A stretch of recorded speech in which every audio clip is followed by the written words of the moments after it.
Assalamualaikum warahmatullahi wabarakatuh. Yang terhormat Ibu Dwi Nuraini Dahlan MPD selaku dosen pengampu mata kuliah Kewirausahaan. Terlebih dahulu perkenalkan, nama saya Lydia dari Prodi Pendidikan Agama Islam Lokal 5. Pada kesempatan kali ini saya akan menerangkan tentang merek, brand, dan pembuatannya. Baik, langsung saja kita ke pembahasan yang pertama, yaitu mengenai merek atau brand. Merek atau brand adalah suatu tanda atau simbol yang terdiri dari nama, istilah, gambar, logo, lambang, dan desain atau kombinasi dari semua itu yang ditujukan untuk mengidentifikasi, mendefinisi atau memberi identitas kepada suatu barang atau layanan jasa dari suatu penjual serta membedakannya dari pesaing. Merek atau brand sebagai suatu aktivitas komunikasi yang dilakukan suatu tempat usaha sebagai cara untuk mengembangkan brand tersebut. Untuk sebuah tempat usaha yang bergerak di bidang branding, brand tidak hanya nama produk saja, tetapi juga merupakan bagian dari image perusahaan tersebut di mata konsumen. Selanjutnya yaitu pengertian merek. Dalam bukunya Rangkuni yang berjudul The Power of Brands, merek merupakan janji penjual untuk secara konsisten memberikan fitur, manfaat, dan jasa tertentu kepada pembeli. Merek yang baik akan memberikan jaminan yang berkualitas. Namun, pemberian nama atau merek pada suatu produk hendaknya tidak hanya merupakan suatu simbol saja. Kemudian kriteria nama merek. Nama merek harus menunjukkan manfaat dan mutu produk. Kemudian merek juga harus memiliki ciri khas tersendiri agar mudah dibedakan. Dan yang ketiga, merek harus mudah diucapkan, dikenali, dan diingat. Dan yang keempat, merek sebaiknya tidak bermakna negatif apabila diterjemahkan dalam bahasa asing. Dan yang terakhir, merek harus didaftarkan ke badan hukum agar mendapatkan hak paten. Kemudian, agar merek mudah dikenal masyarakat, yang pertama mudah diingat, yang kedua terkesan hebat dan modern, yang ketiga memiliki arti yang positif, dan yang keempat dapat menarik perhatian. Selanjutnya yaitu fungsi dari merek. Ciptono 1995, yang pertama sebagai identitas, yang kedua alat promosi, yang ketiga mempertahankan citra, dan yang keempat yang terakhir mengendalikan pasar. Manfaat dari merek. Ekonomi. Yang pertama, sarana bagi perusahaan untuk saling bersaing memperebutkan pasar. Yang kedua, konsumen memilih merek berdasarkan value for money yang ditawarkan berbagai macam merek. Yang ketiga, relasi antara merek dan konsumen dimulai dengan penjualan. Manfaat merek fungsional. Yang pertama, memberikan peluang bagi diferensiasi. Yang kedua, memberikan jaminan kualitas. Yang ketiga, memfasilitasi ketersediaan produk secara luas. Yang keempat, memudahkan iklan dan sponsoring.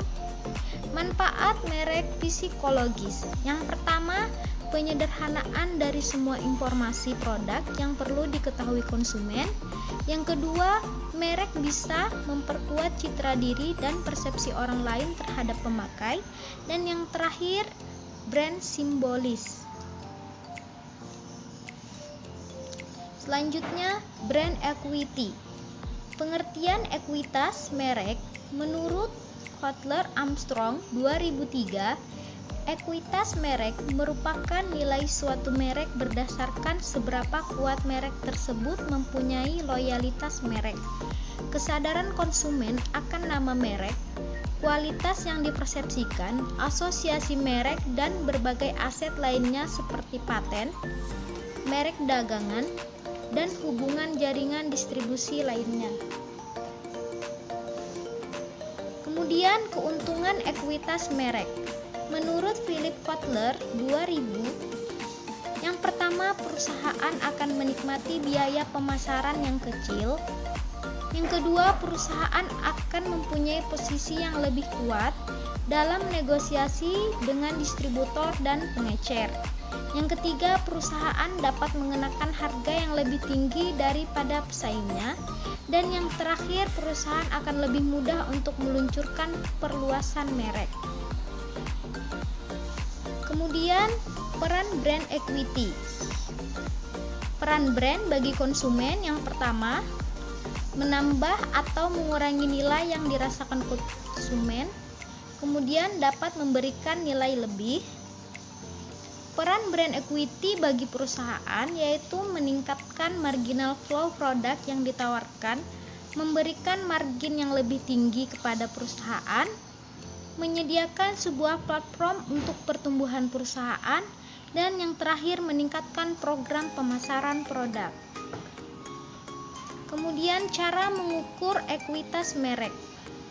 Leadership yaitu kemampuan untuk mempengaruhi pasar, baik harga maupun atribut non-harga. Stability yaitu kemampuan untuk mempertahankan loyalitas pelanggan. Kemudian market adalah kekuatan merek untuk meningkatkan kinerja toko atau distributor.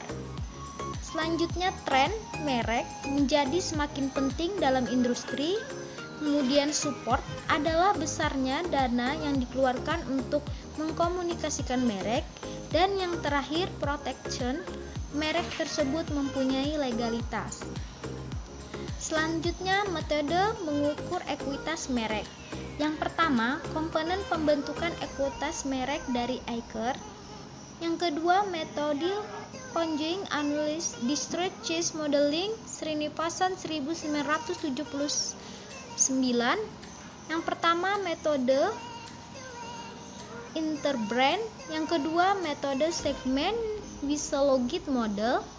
Yang ketiga, metode Total Utility. Dan yang terakhir, metode Structured Equation Modeling atau PET Analysis. Kemudian manfaat pengukuran ekuitas merek. Sebagai benchmark terhadap market leader atau kompetitor lain, kemudian dijadikan guidance untuk penyusunan strategi komunikasi pemasaran, kemudian dapat membantu dalam pelaksanaan manajemen perusahaan. Selanjutnya, cara pembuatan merek. Yang pertama, tahapan-tahapannya. Yang pertama, pilih nama yang berdaya pembeda. Kemudian, yang kedua, pilih yang tidak membingungkan. Dan yang ketiga, hindari merek dagang yang tidak dapat didaftarkan. Dan yang keempat, hindari kata-kata yang bersikap deskriptif. Dan yang kelima, singkirkan nama depan. Dan yang keenam, gunakan kata-kata yang unik dan berbeda. Yang ketujuh, hindari akronim 3 huruf serta angka. Dan yang terakhir, yang kedelapan, gunakan kata temuan. Baik, mungkin itu saja yang dapat saya terangkan. Kurang dan lebihnya saya mohon maaf. Saya akhiri.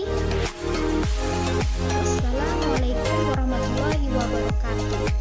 Di sini ada pertanyaan-pertanyaan. Yang pertama, apa pengertian dari merek? Yang kedua, apa saja peran brand equity bagi konsumen? Yang ketiga, apa pengertian dari brand equity? Dan yang keempat, yang terakhir, apa saja manfaat pengukuran ekuitas merek? Di sini langsung ada jawabannya. Yang pertama, merek merupakan janji penjual untuk secara konsisten memberikan fitur, manfaat, dan jasa tertentu kepada pembeli. Kemudian yang jawaban kedua, menambah atau mengurangi nilai yang dirasakan konsumen dan dapat